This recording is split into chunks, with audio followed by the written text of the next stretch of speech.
Look at that, huh? Little, a little StreamYard stock music for you.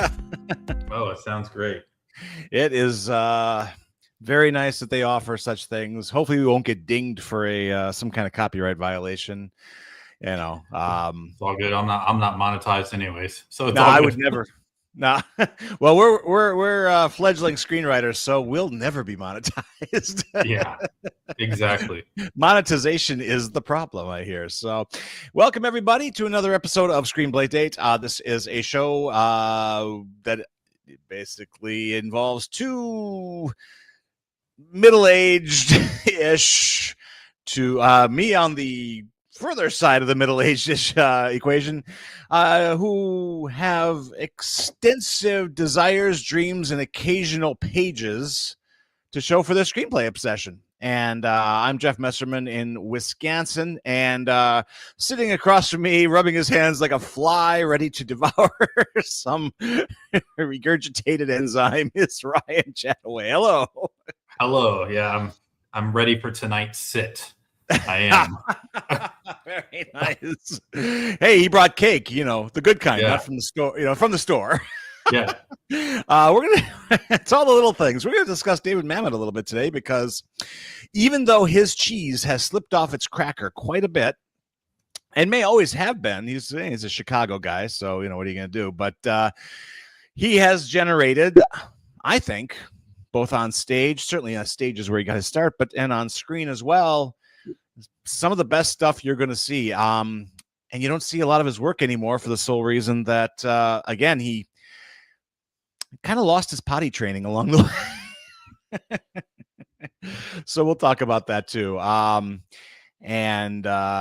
So how you been, Ryan? What's the week been like for you?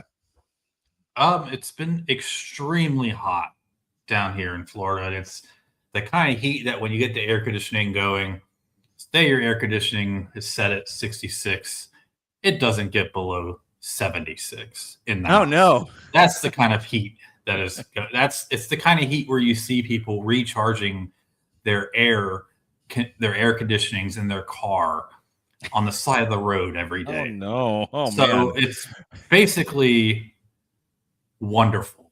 Paradise. It's a different lifestyle. Yeah. I suppose physiologically you get used to that, don't you? I mean, you've been there all your whole life essentially, so. Yeah, I mean, literally I've never lived more than 5 miles from the same area. But the thing is, with global warming, it's getting worse every year. So It's kind of like inflation. Like, it doesn't really go, it's not really staying level. So cost of living goes up, and so does being uncomfortable when you're trying to live. So. Right.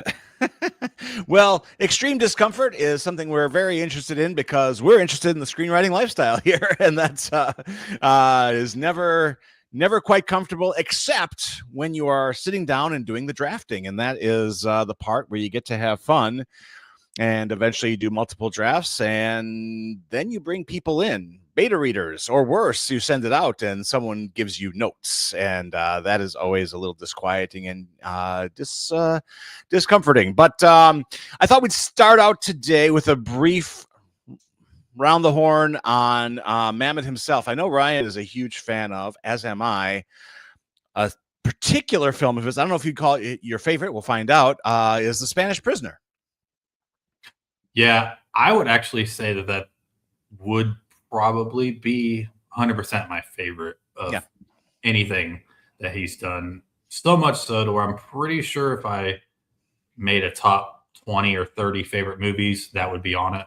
I love it that much. Me as well. Definitely. I remember when it came out, and gosh, that's 96, right? If I'm not mistaken, or 90. Yeah, I think it was either 96 or 97. Okay. So I would have been 27 at the time, being born in 1970. And I recall taking a date. I recall her hating it. I recall her not really liking me either, actually. So that was okay. And so it wasn't a banner night for her. But I do remember being absolutely won over very quickly by that movie. a lot of it had to do with the fact that I love movies like Brazil and The Third Man, and The Spanish Prisoner, I think, has those elements in it. A lone man, a leaf in the wind, trapped in this just miasma of chaos that all he was trying to do was sell a process. That's it. That's it. I knew he was in trouble when Ben Gazzara showed up, but what are you going to do? When of course, Ben Gazzara is like, hey, I'm always looking out for you. That's great casting right there. It sure is. Well, and it speaks so much to, and in fact, was very forward thinking on the type of corporate traps that people find themselves in nowadays. And in 96 or 97, I don't think we talked about it that much. And now we hear about it daily. It's just, someone who's getting walked to the, escorted to his car by security from their job or whatever. So that kind of corporate espionage is probably a day-to-day occurrence. What about the film, Ryan, beguiled you the most? I mean, there's so much to talk about. What is the one thing that keeps you returning to it like a moth to the flame? So I think it's just like the details, really, like. And the devil's in there, I hear. Yeah, I mean, it's kind of like, I know it's kind of cliche to say, but it's the Mamet speak. Like it's just the cadence of how you're doing it now. Yeah. The fact that you got Steve Martin playing this guy completely against type. And it's just twists and turns, and you don't really know at all what's going on. Yeah. But not in, it's kind of has like a tight, quick 90-minute feel. Yeah.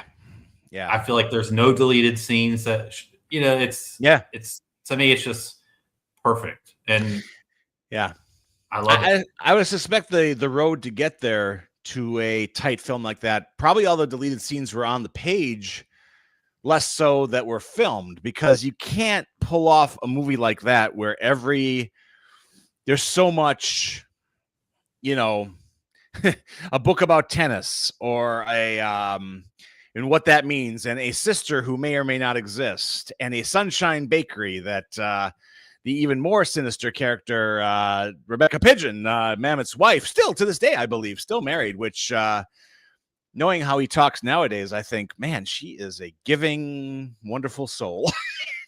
But she probably, who knows? I'm not at the Mamet residence. I don't know how that works. Unless she's just, kind of talking like how she is during the whole movie. Like, I tell people, and obviously spoilers, everybody, that, I mean, just because you think she's a hero or like a friend at first, but like she kind of gives and I tell people, when you watch this movie, it's like you think sometimes maybe the acting isn't great.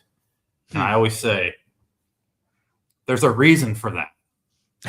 And it's because she's not really great at trying to not be like a sociopath, basically. Right, exactly. Well, and I know sociopath is, well, I guess it's sociopathic behavior. See, this is where now morals and ethics start kicking in.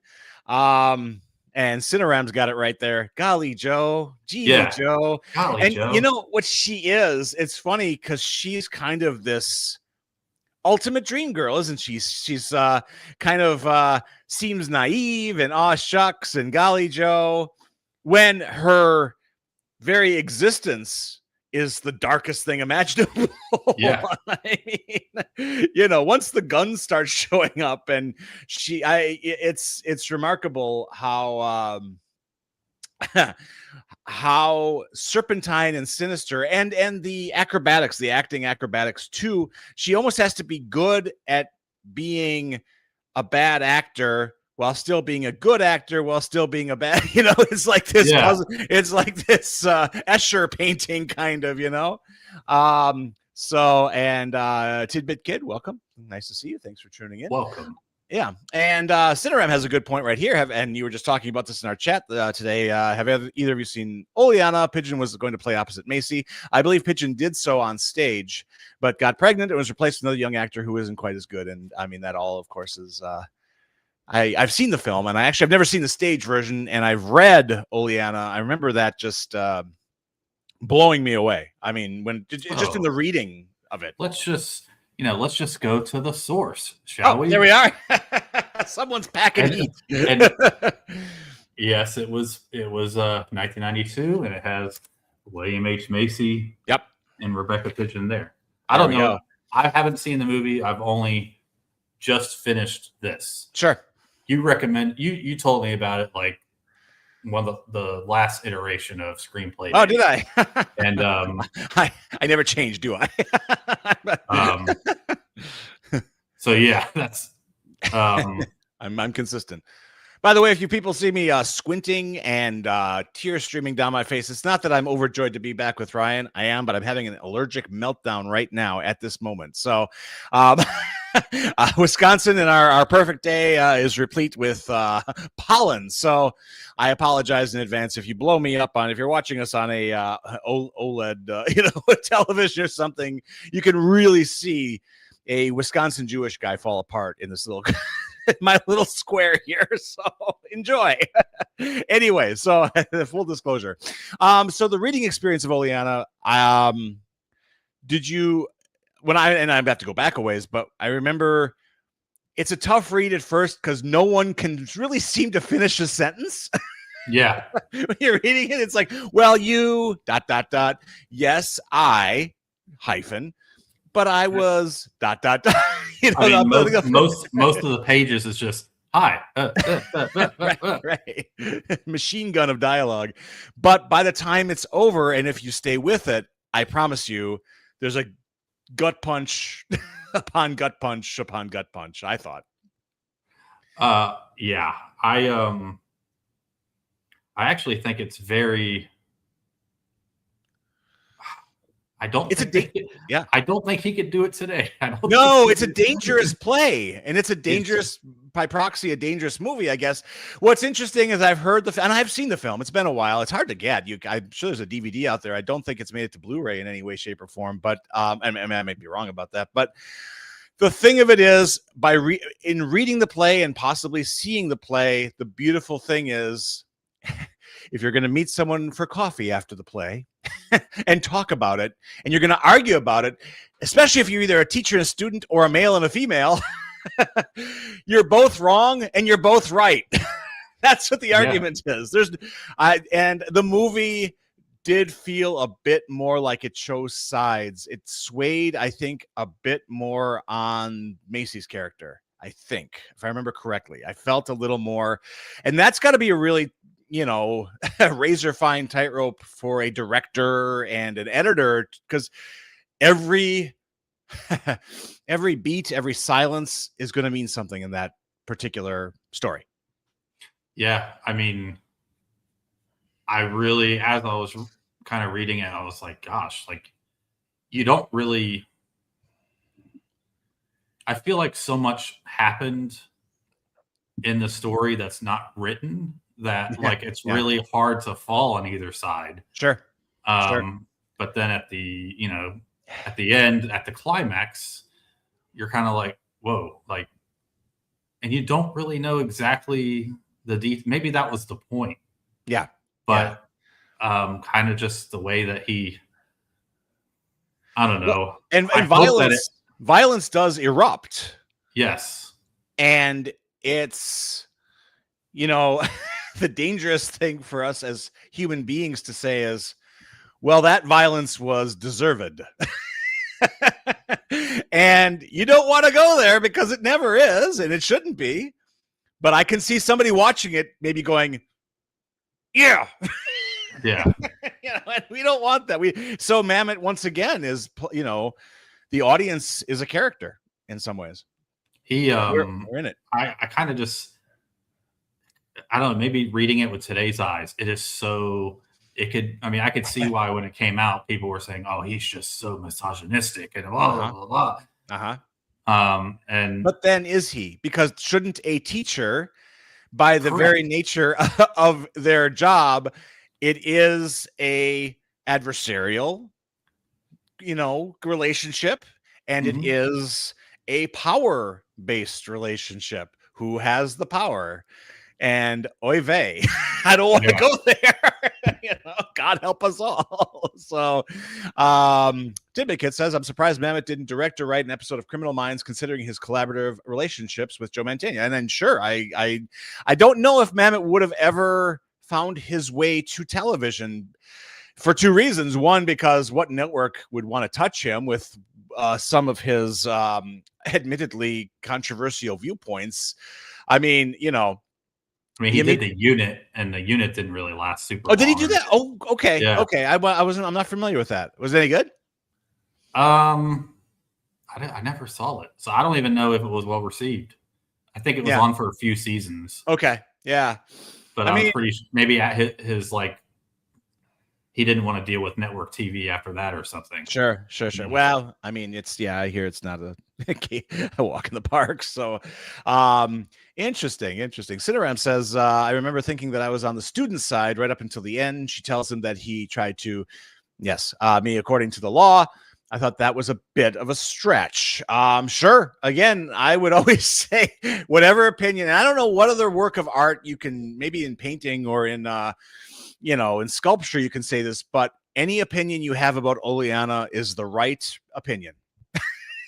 It's also the wrong opinion. Sorry. I think it would make for great entertainment, and it'd be informative to have a round table one day with us, and then a few women that, or maybe one that's against it and one that's a fan of it, and I feel like there's so many things that you could. We'll get hurt. Yeah, something bad's gonna happen if we do that. I promise you. So that's our just brief fanboying of David Mamet. And I guess his last few works, I looked him up, his last few stage works have been absolutely drubbed and lambasted by critics, and nobody's liked it.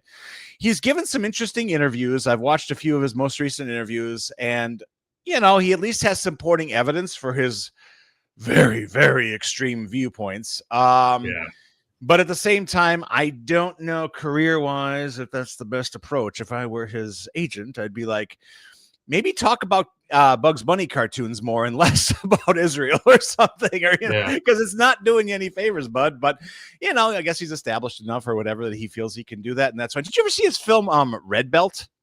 I did. Did you like it? I don't really. I think I just saw it in the middle of. Basically, I don't remember anything about it. Okay, I saw that, and then the one that he did with Val Kilmer around the same time. That I like. That I actually I did like that a little bit. Yeah, and I recently watched what's it called with Danny DeVito and Delroy Lindo. It's pretty good. Heist. Yeah, and I actually I enjoyed that more. It didn't stick to me the first time I saw it, but a more recent viewing, I enjoyed it a lot more than, and there's some good things in there. It's not perfect. It's not as the heights of The Spanish Prisoner or it's his most commercially successly movie. And then I was like, really? I wonder how much money it made. And I went back and looked, and it's like the budget was like 25 million and it made like 29 million. There you go. Like that. Don't spend it all in one place, Hollywood. And it came out around the same time that The Score with De Niro and Edward Norton. Yeah. So it was kind of like, I don't know. I think they're both those movies I really like, and they're like two sides of the same coin. Sure. Absolutely. Yeah. It was funny because he got such a stellar cast for Heist, but that was my problem with it. The cast was a distraction for me. Yeah. I would have preferred a bunch of, Chicago theater types, character actors in there as opposed to the heavy hitters they did get. So, but yeah, we all have to accidentally become successful by so these things happen. So Ryan, I wanted this week also to and I'm already nervous and sweating, and luckily my allergies have cleared up. I have a slow release Claritin somewhere in my system here, so that's good. I wanted to pitch you a film that I'm writing. Sounds great. Oh boy! Well, hear it first before you say that. And it's one that I've been noodling with now for probably got the movie idea in the spring. And it hasn't morphed much since, but I have written at this juncture about 40 pages on it. So act one plus a little bit of act two. It's a pretty idiosyncratic script in that it's not a big opening weekend film. But I do feel like it's made for people like us, those who have that slightly off-center C on our shelves. Yeah. Because the film is born out of my outright lust for Samuel Fuller. Oh, I love Samuel Fuller. So let me pitch this thing to you with that in mind.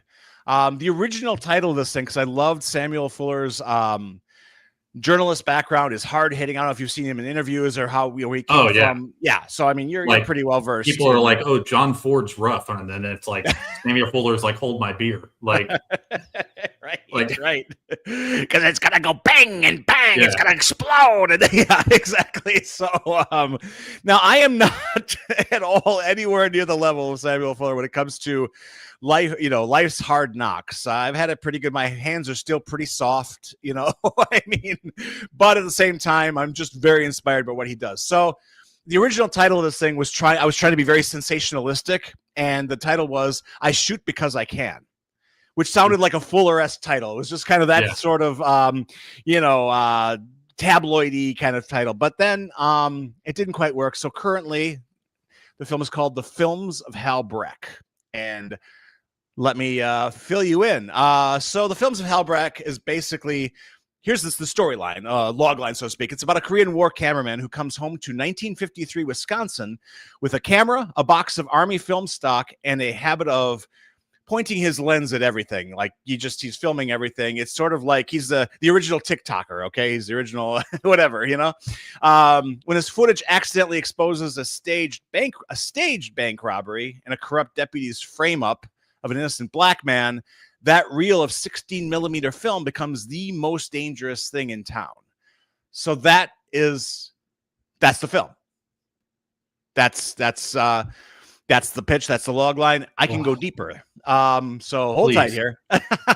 So this is kind of the world of the characters, and the world is a town, Higsby, Wisconsin. Think Mayberry, just a very nice, 1950s Eisenhower, it's Eisenhower's America, small town. Everybody knows everybody. And that's exactly the problem, of course. And our hero is Hal Breck, late 20s, Korean War veteran, still technically AWOL as far as the Army is concerned. Kind of shell-shocked, basically, and just kind of wandered off. And, sometimes, clerical errors, paperwork issues, they don't, whatever. So, but that's actually how he keeps getting his film stock, because even back then, 16 millimeter film stock would be somewhat expensive and hard to get for somebody in Higsby, Wisconsin, right? So he rents a room from a boarding house landlady named Mrs. Blaska, and he documents the world from behind a 16 millimeter Oricon camera. Oricons were like the main news gathering 16 millimeter cameras at the time. And, he's basically incapable of performing normalcy. He's definitely shell-shocked. He's almost like, I even call him on the spectrum or something at that point, but his spectrumish ways were probably inherited as opposed to born with them because of what he'd seen, in wartime. Think, of course, the steel helmet, fixed bayonets, the big red one, right? So he's detached, he's dry, he's unexpectedly kind of funny, and the camera is sort of how he makes sense of the world, and it's about to make his world very complicated because Hal films a bank robbery from a rooftop one day. Routine documentation, except when he screens the footage at night, something feels choreographed. The getaway's too clean. The faces are like way too composed. He brings it to the local deputy, Charlie Pulaski, and he gets brushed off. And the brush off is the tell. Charlie isn't uninterested. Charlie is careful.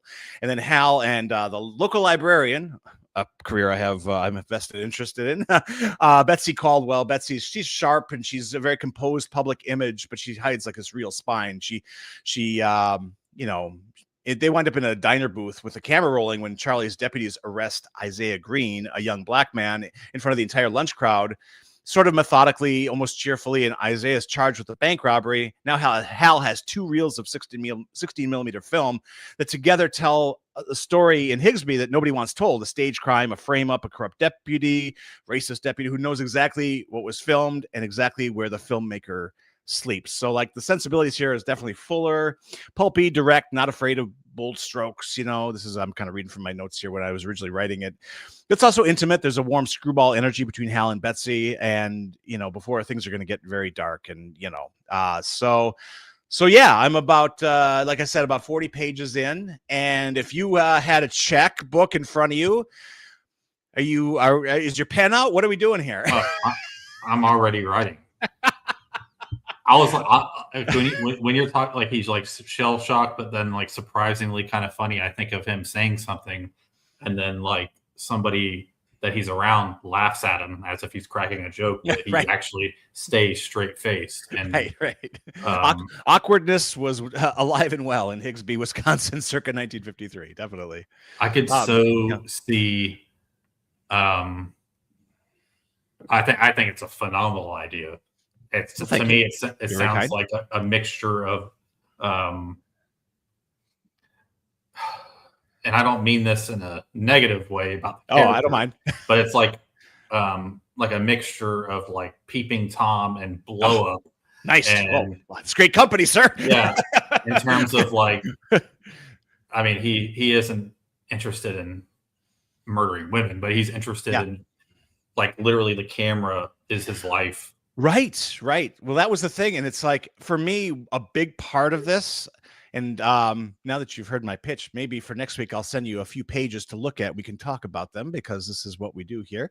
I absolutely obsess on the page over the mechanics of loading film and exposing film and getting it, giving it its bath and, getting it on a reel. Because I think that's a beautiful thing that has really lost nowadays, where you'd be like, well, I'll bust out my phone and I'll film, it happens all the time. That footage is, solves crimes or ruins lives. Right. So, I mean, he's the first of that kind of quasi voyeuristic, and he's filming just because, I have scenes where he's just filming a creek because he's like, I want to see, I need to capture everything. He's come away from the war with this need of like, and he's at his boarding house room, he has tons of footage that the army rejected, and he's putting it together and making something because it's the real horrors of war. And they're like, well, we can't use this. We want stuff for Stars and Stripes. We want this to be, sure, it's a Korean police action, but we need this to look, like we know what we're doing. And so there's that going on, that kind of thing going on as well. So there we go. I am working on it, and some days it goes well, and other days it goes poorly. I am writing essentially a page a day, and that actually is what I can do with work life, married life, a lot of cats. Page a day is good. Like it's not bad. Well, yeah, and I would like to recommend for those of you who want to do this, who want to write, and you should write screenplays, because the business is tailored for you to lose. So you're going to be writing screenplays. It's writing that you do for the right reason. Do it because you love it, and do it because you love movies, and do it because it's fun. Yeah, I mean, it's like being a baseball player. Like the greatest baseball players strike out most of the time, and so that's what we do. Yeah, right. Like those Seattle Mariners against my Brewers last night. 22-0, may I add. That was pretty wild. Pretty fun to watch. So I wrote, it's so funny because like I started writing a script the last time we did this. Yeah. And I kind of finished it, but it was really short. And then I was unhappy with it as a script and turned it into a short story. Sure. But now I like want to rewrite it as a script. Nice. And I just want to So I think that'll be something. That is what this show is about. Yeah. We want to inspire people to open up Final Draft, or I use something called Celtics. It's basically free. They want you to pay, of course, but there are ways around that. You can keep putting them off forever. And it's just formatting. I mean, it's not like it writes the script for you. It's just, and yeah, I mean, I love this show and this forum to become a place where, and actually Tidbit Kid jumped in here at the end and said, perhaps the reel of film, when they are chemically processing wrong, highlights something not seen when shooting it in the viewfinder. And yes, I do that actually at one point. See, you guys are already on it. I love it. Cineram says he was part of an amateur screenwriters group some years ago. We would write pages and then pitch each other and read each other's work. And again, that we're currently at a half hour. We're already going long because Ryan and I like to talk. I mean, it's in my last name, so like it's just it's true. That was the original title of the show. Chat away is chatting away. If we bust this thing out to an hour someday and we spend the last half hour talking and critiquing each other's work and the work of our viewers, we look at like one page. I know they do that over John August does that on his screenwriting podcast, which has really been going on forever. It was called Script Notes, I think is the name of that one. He does that with Craig Mazin, who is having really good year. With what did he write? He wrote something that went huge. Well, Last of Us, the TV series, but he really was big with Chernobyl. Yeah, Chernobyl. Yeah, Chernobyl was big. Absolutely. Yep, absolutely. Your puppy really wants to be on the show, and I love that. He thinks somebody's at the door, but buddy, there's nothing at the door. Well, he heard my pitch, and that sounds to me like he wants you to write a check too. So, so that's all good. My treat. Yeah. So there we go. Hey, we've been going half hour. That's the fastest half hour of my life. We may have to kick the walls down this show, but I do want to, at least there in the early days, not take up too much of everyone's time and see if we can do this every week. We've proven 2 weeks in a row that we can. We have to, I think, do at least 6 because that will be the prior iteration, which was 5 episodes. So we have no choice. We have to do this at least 6 times, and then we'll reassess, and then probably hopefully take it to 60 and 600 episodes. I'm fine with that too. Me too. Excellent. Any final closing arguments here, Ryan, before we push the button? No, I can't think of anything, and if I do, I'll bring it up next time. We didn't get to sharing a movie we have on disc, and so let's do it in a matter of 30 seconds or less. I have been watching, much to my own chagrin, the Airport movie. Great fun. When it comes to screenplay, I don't know if there was one, but that's okay. There's a lot of very, very shiny, well made up, well coiffed stars who they plunge into the water, and there's a lot of screaming, and it's great fun. And I wish they made movies like this still. They kind of do, but they kind of don't. But anyway, yes. Ryan, what did you bring to us today? I actually just got done going through all those like 6 months ago, so I know Wonderful. exactly what you're talking about. Okay. So I just wanted to show this off. This is it came out this year.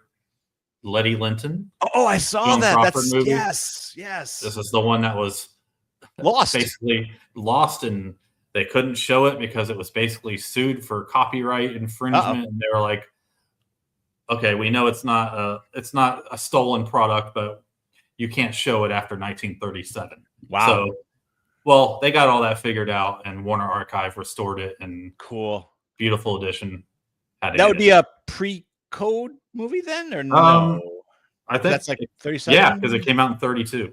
Okay. So it's definitely pre. And Joan Crawford in her early days, definitely pre-code. So right. Yeah. Anything spicy and dicey in there, or mostly just? I really enjoyed it, but I actually prefer some of her other movies from around the time period. But it's an incredible looking film, fashion wise. Like it's beautiful. It's a beautiful film. Nice. So Warner did a bang up job again. Yes, a Clarence Brown production. Oh wow! All right, legend. Very nice. Cool. Good stuff. All right, you got recommendations. You got an assignment. Go write something, as the the great Glenn Gers would say, a screenwriter who has a show on YouTube. You should watch him too. He's really good because writing for screens. We'll talk about him sometime. Maybe we'll have him on the show. He's a really nice guy. So there we go. Thank you, everybody. Thank you, Ryan, for taking time out of your busy day to talk scripts, and we will see you again soon, everybody.